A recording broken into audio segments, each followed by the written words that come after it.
入股。那人一听这话，顿时又傻了，心想这他妈都是什么题啊？超纲了啊，我的爹！来时候准备的功课怎么都没考到啊？感觉像是去他妈考驾驶证科目1，结果上来的全是考厨师的题，这些题我也不会做啊。肖长坤此时说道，我是越来越摸不准这王八蛋咋想的了，他真愿意出25万吗？张二毛咂咂嘴说道，搞不好这孙子钓鱼呢，你想万一咱答应了，是不是就得给他留联系方式？万一他回头骗咱，说这东西卖了1000万，让咱来拿剩下那500万，咱来还是不来？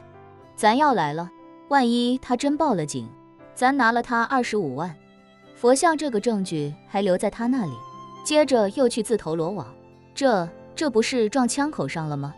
肖长坤听得心难受，五官都拧成了一团，咂嘴道，你不说警察不管吗？张二毛说道，是，一般确实不怎么管，而且按照咱们行规，真打了眼了，大家也不去报警，大家都是吃个哑巴亏，以免坏了自己的名声，砸了自己的饭碗。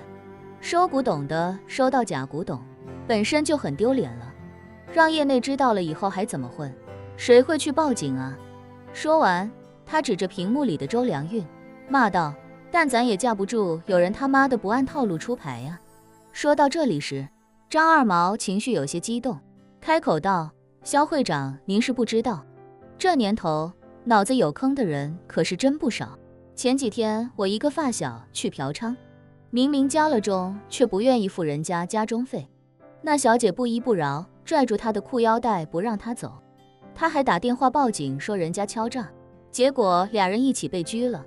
上礼拜一个倒卖假茅台的哥们让人给骗了，人家说是卖给他一批原瓶原香的打孔茅台，结果到货之后发现大部分都不是原瓶原香，他气不过报了警，警察抓卖假货给他的上家没抓着，顺手把他的仓库给端了，现在还在里面，律师说转取保转不出来，肯定要判实刑了。前几年还有个老六拿明矾冒充冰毒在网上卖，以为瘾君子买到假货也肯定不会报警，但就有那个缺心眼子的老登不服气，报警把他给抓了，自己也进去了。你说你黑吃黑遇上这样的人，你有啥法儿？肖长坤又问，那咱怎么办？让人撤回来？张二毛咂咂嘴，他要是故意想搞我们，这25万咱不能拿，没必要为了这25万惹上一个一根筋的人。但如果他真瞎了狗眼，以为程老师做的东西是北宋的，那咱就还有机会多弄他一点。肖长坤问，怎么多弄？张二毛拿起手机又打了一行字，片刻后，店里的小弟有些焦急地说道，哎呀，不行，我大哥发微信叫我回去一起盘点了，这东西我肯定不能留着，也不可能让他知道。老板，你也不用跟我说它值多少钱了，更别跟我说什么入股的事儿，我就想把它卖了。这样吧，我再让你10万块，40万你拿走，行不行？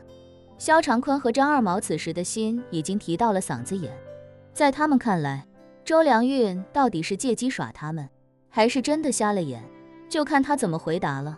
如果周良运死活都要一起入股，那肯定没安好心，但如果周良运接受了降价，真把它买下来，那就等于一切都是虚惊一场。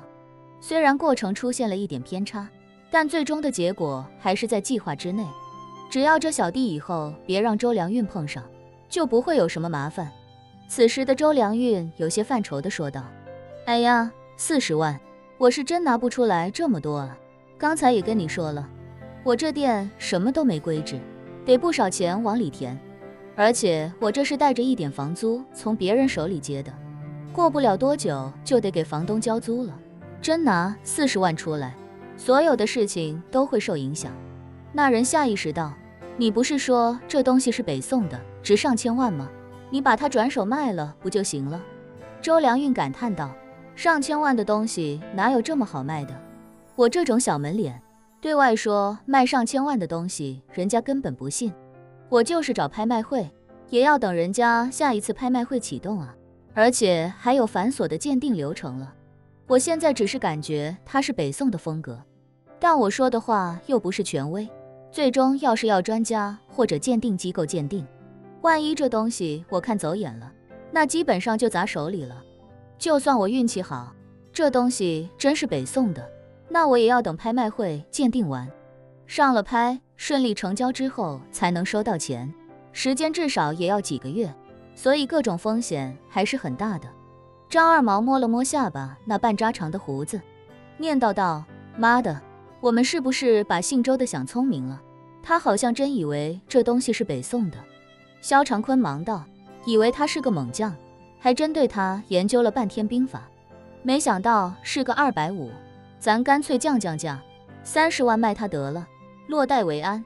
张二毛心里经历了一路的过山车，也觉得30万就算是非常理想了，毕竟主要目的是让周良运丢人现眼，顺带着帮萧长坤赚点钱。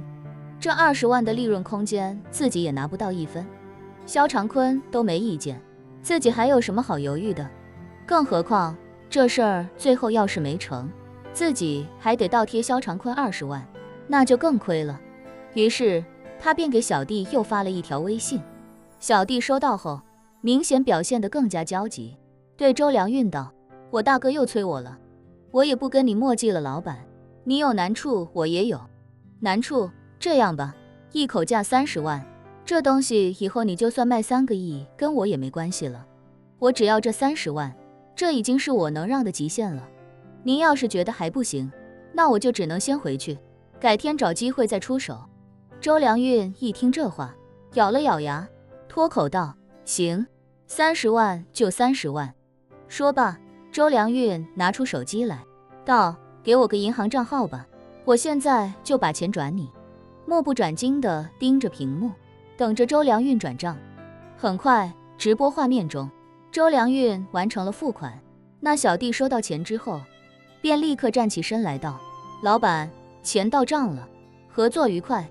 说完，也不等周良运说话，便赶紧转身，头也不回地跑了出去。屏幕前的萧长坤和张二毛顿时激动起来，两人不由自主击了个掌。萧长坤嘿嘿笑道：成了，哈哈哈。周良运啊，周良运，你他妈完了，打死你也想不到，当初你带人打老子几个耳光，今天会付出这么大的代价吧？哈哈哈哈！我要让你知道，别看金陵地方不大，但这地方可不是你这种人能随便来的。正所谓庙小阴风大，水浅王八多。张二毛咳嗽一声，连忙道：萧会长，这比喻不大合适吧？萧长坤这才意识到自己刚才把自己给骂了，赶紧又改口道：呸呸呸，我意思是金陵地方虽然不大，但藏龙又卧虎，哪是他这种刁毛想来就能来的。